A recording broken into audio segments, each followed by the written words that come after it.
Hey guys, welcome back to blog. तो आज की इस वीडियो में आपका स्वागत है। तो ये कोई ब्लॉग वीडियो नहीं है, एक बस छोटी सी मेरी थॉट है जो कि मैं आप लोगों के साथ क्लियर करना चाहता हूँ।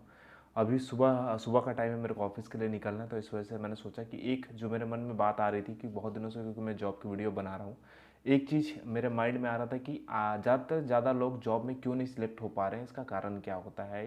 या इतनी जो बेरोज़गारी है, ना सिलेक्शन हो पाने की जो मेन प्रॉब्लम होती है, कहाँ से स्टार्टिंग होती है। क्योंकि मेरे पास बहुत सारे ऐसे भाई लोग आते हैं जो कि इंटरव्यू देने के लिए आ रहे हैं, और कई सारे लोगों को मैसेज भी आता है कि हाँ भैया मैंने इंटरव्यू दे दिया, मेरा यहाँ सिलेक्शन हुआ और यहाँ पे कहीं कहीं जगह पे नहीं हुआ।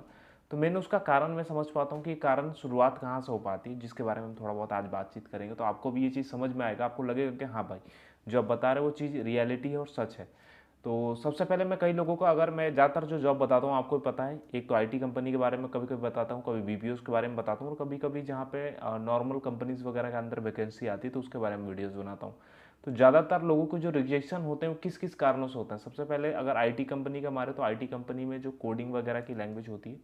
अगर इंटरव्यू राउंड में कभी कभी वो सिलेक्ट नहीं हो पाते, कभी कभी जो एप्टीट्यूड टेस्ट होता है वहाँ पे उनकी सिलेक्शन नहीं हो पाती है। ये दो चीज़ें कारण होता है। बीपीओज में ज़्यादातर जो सिलेक्शन नहीं हो पाता वो कम्युनिकेशन स्किल अच्छी ना होने के कारण इंटरव्यू क्रैक नहीं हो पाता है, इंग्लिश अच्छी नहीं होती है, तो इस वजह से वहाँ सिलेक्शन नहीं हो पाता है। और बाकी तो जैसे नॉर्मल जॉब है तो वहाँ पे तो कभी कभी कंपनी के अंदर हायरिंग नहीं हो पाती है, कंपनी को उतनी क्वालिफिकेशन जितनी मांगती है उतनी नहीं हो पाती, तो इसकी वजह से हायरिंग नहीं होती। तो कंपनी की बात नहीं करूँगा, ज़्यादातर मैं आईटी और बीपीओ के बारे में बात करूँगा, जो कि पढ़े लिखे लड़के जो अपना इंटरव्यू देने के लिए जाते हैं। जैसे कि मान लो कि मैं ग्रेजुएशन पास हूँ या ट्वेल्थ पास हूँ, तो अपना कहीं पे हायरिंग देने के लिए, मान लो बीपीएस या आईटी कंपनी के अंदर मैं हायरिंग देने के लिए जा रहा हूँ, तो सबसे ज़्यादा जो नंबर ऑफ मतलब रिजेक्शन होता है जहाँ पर, वो ज़्यादातर कम्युनिकेशन स्किल पे रिजेक्शन हो जाता है कि उनका कम्युनिकेशन स्किल सही नहीं हो पाता, जिसकी वजह से रिजेक्शन हो जाता है। और ये चीज़ मैं पर्सनली खुद भी देखता हूँ कि जब मैंने ग्रेजुएशन अपना कंप्लीट किया, उसके बाद मैंने जब इंटरव्यू की प्रिपरेशन या जो जॉब की प्रिपरेशन तैयारी करना शुरू किया, उसके बाद से हमने कम्युनिकेशन स्किल पे अपना काम करना और ज़्यादा ध्यान देना शुरू किया कि हाँ इंटरव्यू में यार कम्युनिकेशन स्किल ठीक करनी पड़ेगी, तब जाकर जॉब सिलेक्शन होगी। तो मुझे इस बात की दिक्कत लगती है कि हमारे जो स्कूल या कॉलेजेस होते हैं, देखो हमारे पर्सनली कॉलेज में नहीं हूँ, बाकी कॉलेज में अगर होते हैं तो मैं उसकी बुराई नहीं कर रहा हूँ, अच्छी चीज़ है, करवाना चाहिए। पर्सनली मैं मुझे लगता है कि 50 to 70% कॉलेजेस में ये चीज़ें नहीं सिखाई जाती है या घर में नहीं सिखाई जाती है, बच्चे खुद से भी नहीं सीखते हैं, जो कि एक मेरी पर्सनल खुद की भी गलती है, और मैं जो मेरे यंगस्टर जो भाई लोग वीडियोस देख रहे हैं उनकी गलती भी आपको बता देता हूँ कि ये चीज़ें आपको नहीं करनी चाहिए।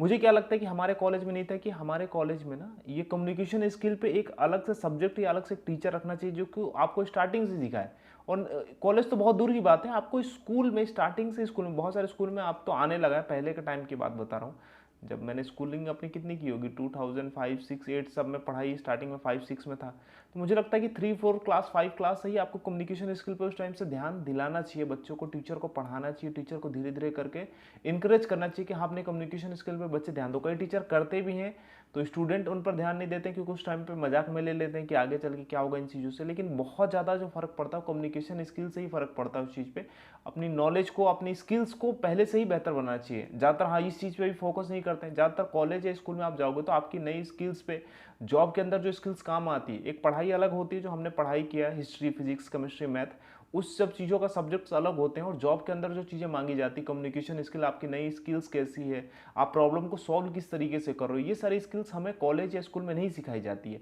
हम कॉलेज या स्कूल पास आउट करने के बाद फिर 1 साल इसमें लगाते हैं इन सब चीज़ों को सीखने में। इंटरव्यू की प्रिपरेशन अभी बच्चों को क्यों करनी पड़ रही है, बंदों को क्यों करनी पड़ रही है, क्योंकि उन्होंने ना ही कॉलेज में वो प्रिपरेशन किया, ना स्कूल में किया, ना टीचर से उन्हें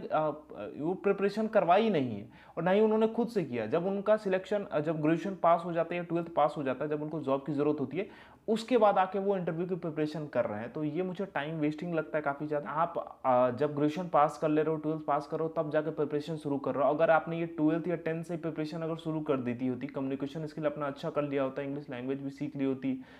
थोड़ा बहुत अगर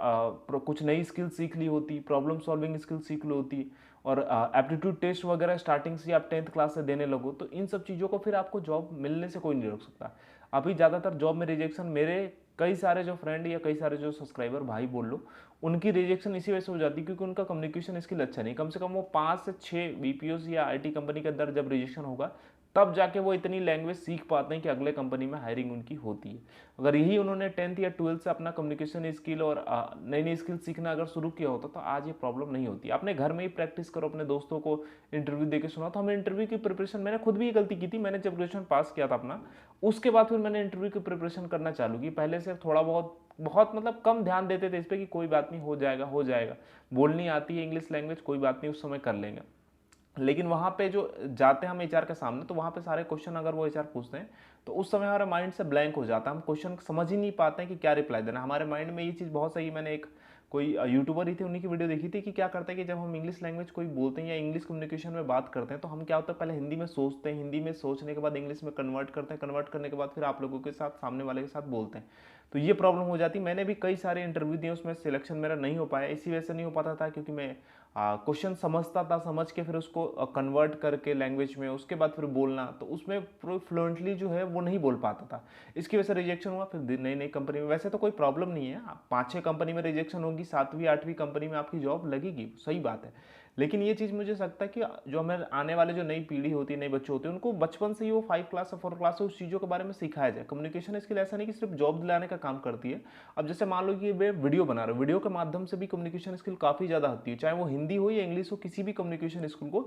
अगर आप किसी भी तरीके का वीडियो बनाना शुरू करते हो तो उसमें कम्युनिकेशन स्किल, अब जैसे मेरे को कोई वीडियो ऑन करके दे दे, बोले 20 मिनट तक कुछ भी एक टॉपिक पे बोलते रहो, तो मैं हिंदी हो या इंग्लिश हो, किसी भी टॉपिक पे एक बार में 20 मिनट तक लगातार बोलते रहूँगा, मुझे बोरिंग फील नहीं होता है। तो वीडियो बनाना भी एक बहुत अच्छा एग्जाम्पल होता है कि अगर आपको अपनी कम्युनिकेशन स्किल सुधारनी है ना, तो एक वीडियो बनाना शुरू करो, भले इसको पोस्ट मत करो, वीडियो सेव करके अपने लैपटॉप या फोन में रखे रहो, रोज कुछ ना कुछ एक इंग्लिश का टॉपिक ले लो और उसको एक वीडियो के फॉर्म में बोलते रहो। या तो छत पे चले जाओ अकेले, या तो जैसे मैं रूम में ही रहूँ, अभी कोई नहीं है, जॉब के लिए मुझे जाना है अभी फाइनली, तो अभी रूम में कोई नहीं है, विकास वगैरह सब चले गए, तो मैं कुछ भी बोलते रहूँगा एक टॉपिक को लेकर। तो इस तरीके से कम्युनिकेशन स्किल आपकी पहले से बेहतर होगी और आप सामने वाले के सामने कॉन्फिडेंट दिखोगे।